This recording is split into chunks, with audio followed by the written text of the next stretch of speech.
Hello guys, this is KC Patel and welcome to teachers factory. अगर आप YouTube channel पर देख रहे हैं इस वीडियो को तो यूट्यूब चैनल को सब्सक्राइब कर लें एंड बेल आइकन को प्रेस कर दें ताकि शिक्षक भर्ती से रिलेटेड कोई भी अपडेट हो या फिर आपकी क्लासेस हो तो उसका नोटिफिकेशन आप लोगों को टाइम टू टाइम मिल सके। अगर आप लोग फेसबुक पेज पर देख रहे हैं तो फेसबुक पेज को फॉलो ज़रूर कर लें ताकि आप जो प्रिपरेशन कर रहे हैं सीटेट जनवरी 2024 की तो आपको क्लासेस वहाँ पर कंटिन्यू मिलती रहे।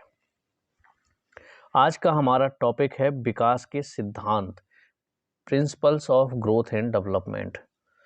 जो आपके ग्रोथ एंड डेवलपमेंट की वीडियो है या फिर आपके स्टेजेस ऑफ डेवलपमेंट यानी विकास के चरण, ये टॉपिक मैं ऑलरेडी करवा चुका हूँ। प्लेलिस्ट बनी हुई है, प्लेलिस्ट की लिंक आपको डिस्क्रिप्शन में मिल जाएगी। सीडीपी के प्रीवियस ईयर के क्वेश्चन के नाम से एक प्लेलिस्ट बनी हुई है तो वहाँ पर आपको सीडीपी प्रीवियस ईयर के क्वेश्चन मिल जाएंगे। ईवीएस प्रीवियस ईयर के नाम से क्वेश्चन बनी हुई है तो वो उसको वहाँ पर आप लोगों को पर्यावरण के प्रीवियस ईयर के क्वेश्चन मिल जाएंगे। प्रैक्टिस सेट हैं, एक प्रैक्टिस सेट में 30-30 क्वेश्चन करवाए गए हैं।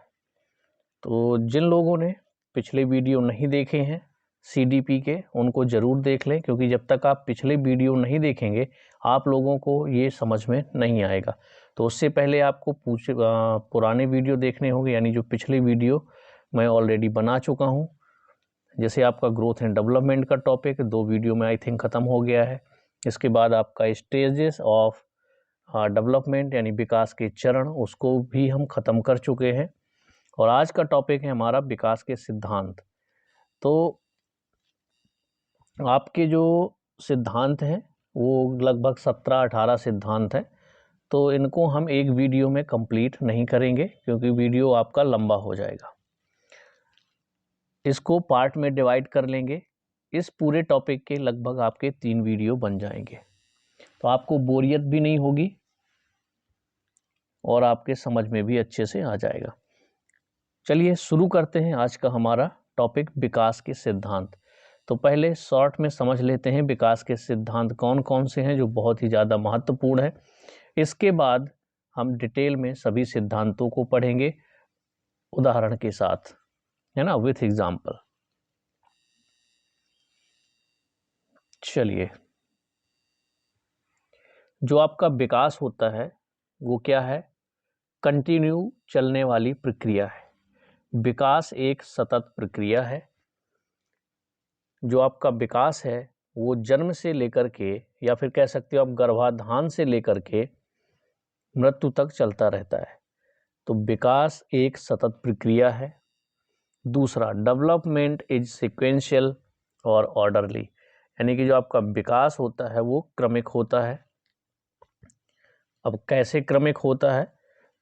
बच्चा जब शिशु अवस्था में होता है तो डायरेक्ट किशोरावस्था में नहीं पहुंचता। एक एक क्रम होता है विकास का कि पहले शिशु अवस्था, फिर बाल्यावस्था, फिर किशोरावस्था, इसके बाद आपके एडल्टहुड यानी कि वयस्क अवस्था। तो पूरा क्रम होता है विकास का। जैसे बच्चा छोटा होता है, अगर उसको समझे तो पहले बच्चा क्या करता है, बैठना सीखेगा, उसके पहले फिसलना घिसटना सीखेगा, फिर आपका बच्चा बैठना सीखेगा, फिर खड़ा होना सीखेगा, इसके बाद चलना सीखेगा। तो सीक्वेंस होता है आपका विकास का। ये समझ में आ गया आपको सिद्धांत। अगला, rate of development varies person to person. जो विकास की दर होती है, रेट ऑफ डेवलपमेंट होता है, वो हर इंसान का अलग अलग होता है, हर व्यक्ति का अलग अलग होता है, हर बच्चे का अलग अलग होता है। जो जुड़वा बच्चे भी होते हैं तो कभी भी उनकी हाइट एक जैसी नहीं हो सकती। जुड़वा बच्चे होने के बाद भी किसी की हाइट ज़्यादा होगी, किसी की कम होगी। तो जो विकास की दर होती है सभी की अलग अलग होती है, हर पर्सन की अलग अलग होगी। तो यही पॉइंट कहा गया है कि जो यहाँ विकास की दर होती है वो अलग अलग यानी कि भिन्न होती है। Development proceeds from general to specific. विकास जो है वो सामान्य से विशिष्ट की ओर होता है।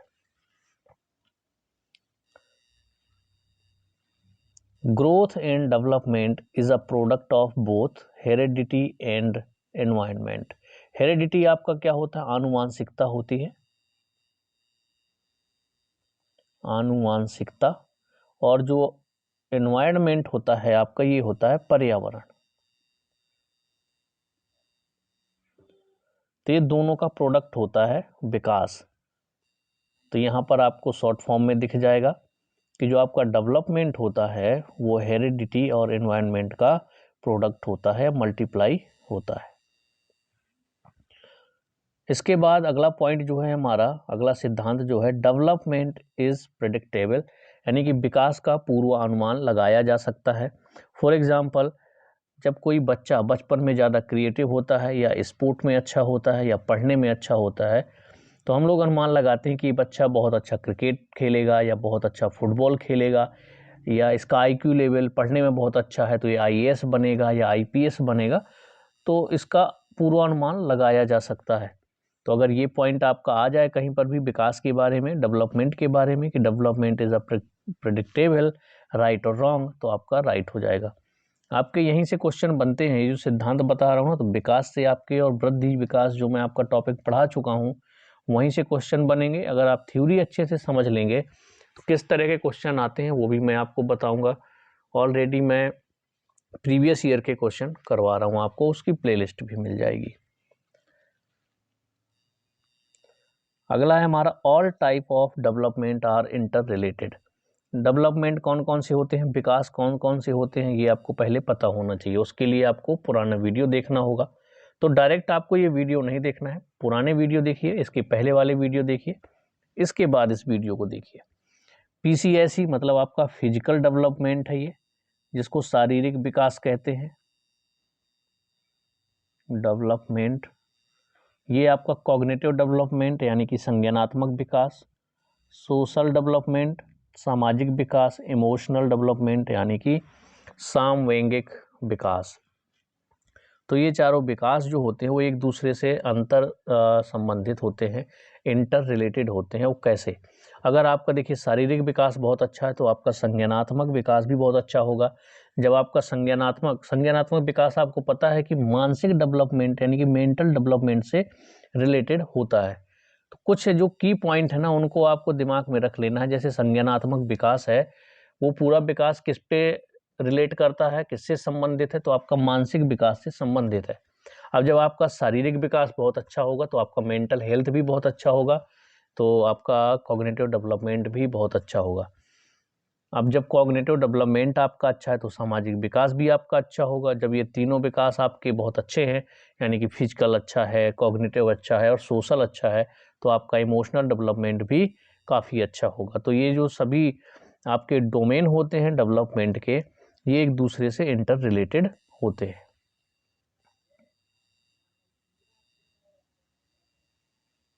अब आपकी विकास की दिशा का सिद्धांत, अब एक एक हम सिद्धांत पढ़ेंगे। कौन कौन से सिद्धांत हैं डिटेल में समझेंगे, विथ एग्जाम्पल के समझेंगे, ताकि आपको चीज़ें समझ में आ जाएं। अब जो पहला सिद्धांत है वो है विकास की दिशा का सिद्धांत। मैंने ऊपर इसके बारे में नहीं बताया, तो अभी यहाँ पढ़ लेंगे हम। विकास की दिशा का सिद्धांत होता है, तो वृद्धि व विकास की अपनी ही दिशा होती है। इसके अनुसार बालक का विकास सिर से पैर की दिशा में होता है। मतलब जब बच्चा गर्भाधान में भी होता है तो पहले उसका सिर बनता है, फिर धीरे धीरे बाकी बॉडी पार्ट्स बनते हैं और लास्ट में आपका पैर बनता है। अर्थात बालक की परिपक्वता गर्भाधान के बाद सिर से पैर की ओर होती है। जो परिपक्वता है वो आपकी क्या होती है, गर्भाधान के बाद सिर से पैर की ओर चलती है। परिपक्वता यानी कि पहले बच्चा सिर उठाना सीखता है, इसके बाद धीरे धीरे अदर बॉडी पार्ट्स उठाना सीखता है। इस प्रकार के विकास को मस्तक बोधमुखी विकास एवं केंद्र से परिधीय विकास कहते हैं। अब एग्जाम्पल के लिए समझें, जैसे बच्चा पहले सिर हिलाना सीखता है, फिर उठाना सीखता है, उसके बाद बैठना सीखता है। तो ये आपका हो गया विकास की दिशा का सिद्धांत। इसके बारे में और पढ़ लेते हैं, क्योंकि आपके विकास के सिद्धांत में दो आपके विकास के पॉइंट आते हैं। जैसे एक सिफेलोकॉर्डल होता है, ये विकास का ही एक पार्ट है। दूसरा आपका प्रॉक्सिमोडिस्टल आता है, ये भी एक विकास का पार्ट है। इनको कैसे आपको याद रखना है, इनमें डिफरेंस क्या है, ये भी चीज़ें समझ में आ जाएंगी। नोट वाला जो पॉइंट है इसको याद रखिएगा। कुप्पुस्वामी ने लिखा है कि विकास आपका सिर्फ पदाभिमुख यानी कि सिफेलोकॉर्डल और समीप दूराभिमुख यानी कि प्रॉक्सिमो डिस्टल क्रम में होता है। अब आपका सिफेलोकॉर्डल जो है वो होता क्या है, इसमें जो विकास है वो सिर से पैर की ओर होता है। पहले सिर का विकास होता है, फिर धीरे धीरे पैर की ओर विकास चलता जाता है। अब हम बात करें प्रॉक्सिमो डिस्टल की, तो इसमें बालक का विकास केंद्र से प्रारंभ होकर सिरों की ओर होता है। अर्थात पहले रीढ़ की हड्डी का विकास होता है, उसके बाद भुजाओं का, फिर हाथ तथा हाथ की उंगलियों का विकास होता है।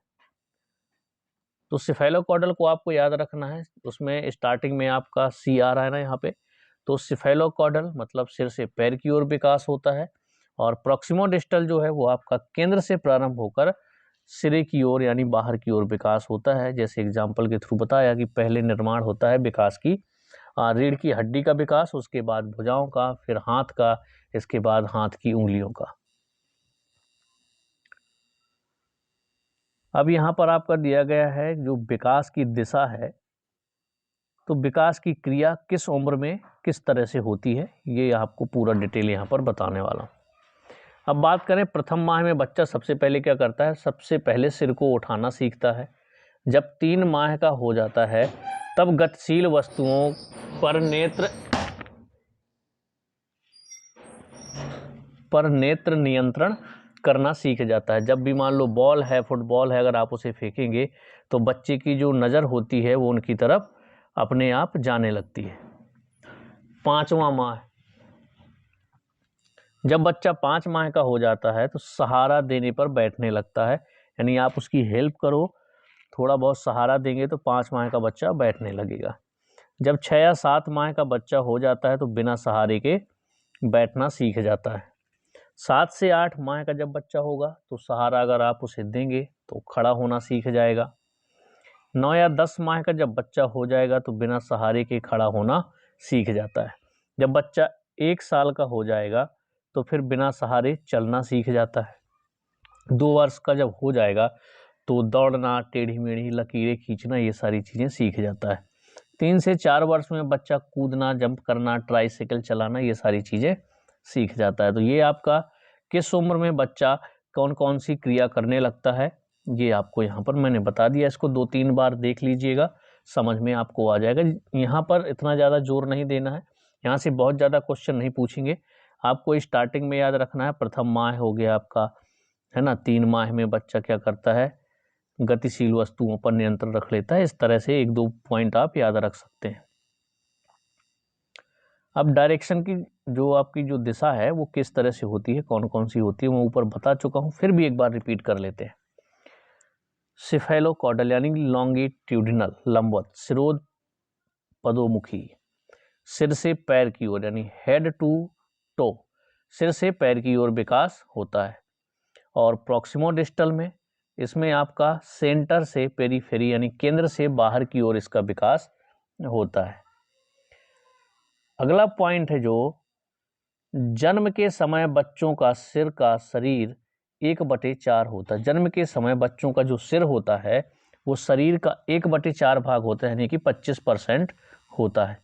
ये पॉइंट आपको याद रखना है कि जन्म के समय जो बच्चों का सिर होता है वो शरीर का 1/4 भाग होता है, या फिर आप उसे 25% कह सकते हैं। अगला सिद्धांत है हमारा, वृद्धि व विकास की गति एवं दर एक सी नहीं रहती। आपको पता है जो rate of growth and development is not uniform. अब यहाँ पर आपको डिटेल में समझ में आ जाएगा। ऊपर जब हमने डिटेल में एक आपको बताया था कि डेवलपमेंट जो होता है वो सबका भिन्न होता है ना, विकास दर जो होती है वो अलग अलग होती है, ये चीज़ें मैंने आपको बताई थी। तो यहाँ हम लोग डिटेल में पढ़ लेंगे। विकास यूं तो बराबर होता रहता है, परंतु इसकी गति हमेशा एक जैसी नहीं रहती है, ये सिद्धांत हमारा यही बताता है। जैसे शैशवावस्था के शुरुआत में गति तीव्र होती है, बाद में मंद पड़ जाती है। पुनः किशोरावस्था के प्रारंभ में इसकी गति तेज होती है, परंतु यह कुछ समय पश्चात पुनः धीमी हो जाती है। इस प्रकार की वृद्धि और विकास की गति में उतार चढ़ाव आते रहते हैं। अब यहाँ पर ये बात हो रही है, जो वृद्धि और विकास है गति एक दर से कभी नहीं होती। जैसे कि शैशवावस्था में आपकी गति तीव्र रहेगी, बाद में मंद हो जाती है विकास की। इसके बाद किशोरावस्था में आपकी जो विकास की गति है वो फिर तेज हो जाती है, परंतु यह कुछ समय पश्चात पुनः धीमी हो जाती है। इस प्रकार वृद्धि और विकास की गति में उतार चढ़ाव आते रहते हैं। तो वृद्धि और विकास की गति एवं दर एक सी नहीं होती, इसका मतलब आपको समझ में आ गया। मैं जिस पॉइंट की बात कर रहा था, मैं जिस सिद्धांत की बात कर रहा था, वो ये है कि जो विकास की दर होती है वो अलग अलग व्यक्तियों की अलग अलग होती है, वो हम आगे पढ़ेंगे।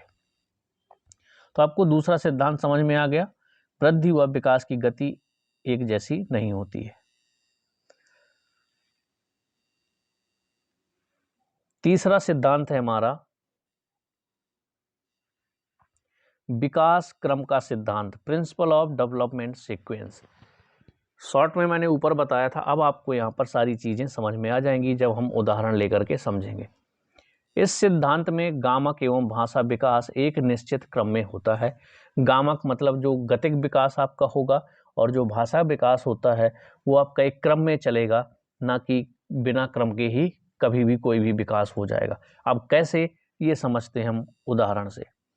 भाषा के विकास में बालक पहले क्या करता है, सुनता है, उसके बाद बोलता है, फिर पढ़ता है, फिर लिखता है। यानी कि ये शॉर्ट फॉर्म में लिख दिया LSRW, पहले लिसनिंग, इसके बाद स्पीकिंग, फिर रीडिंग एंड राइटिंग।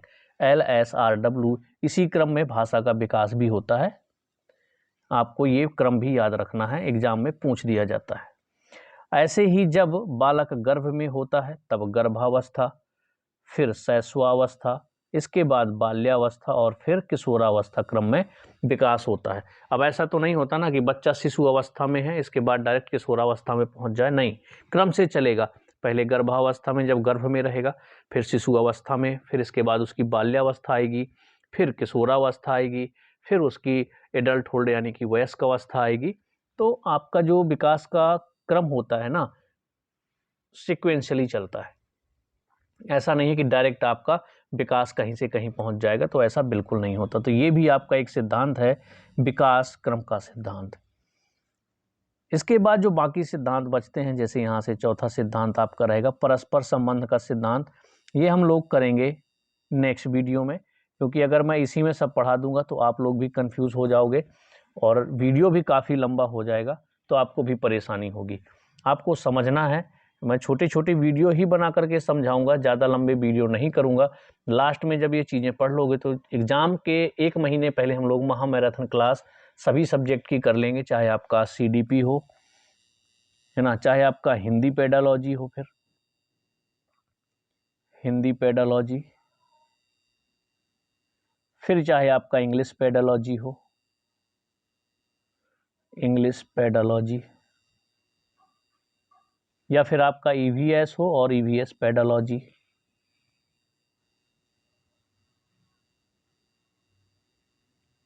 और आपकी मैथ पेडालॉजी। इनकी लास्ट में हम लोग महा मैराथन क्लास करवा लेंगे, रिवीजन क्लास कर लेंगे। उस 1 महीने पहले हमको सिलेबस कंप्लीट कर लेना है चैनल पर ही। इसके बाद रिवीजन का टाइम 1 महीना रखना है, ताकि इतना रिवीजन हो जाए, आपके इतने कॉन्सेप्ट क्लियर हो जाएं कि एक ही बार में आपका पेपर अच्छे नंबरों के साथ निकल जाए। तो अगर आप लोग देखिए CTET जनवरी 2024 की अभी तैयारी करते हैं, तो भी आप लोगों को सभी को वीडियो देखना है, CTET जनवरी 2024।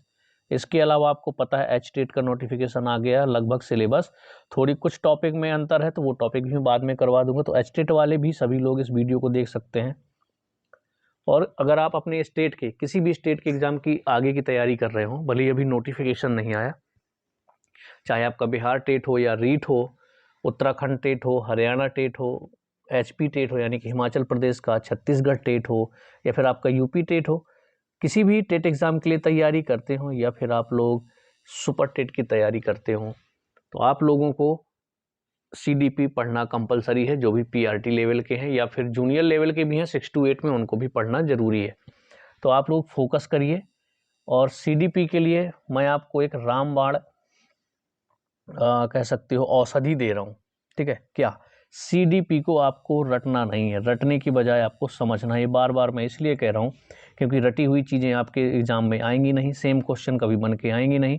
अगर आप लोग CDP को समझ लेंगे तो जो भी आपसे क्वेश्चन पूछेगा तो आप लॉजिक लगा के उसका आंसर लगा सकते हैं और बहुत सटीक आंसर लगा सकते हैं।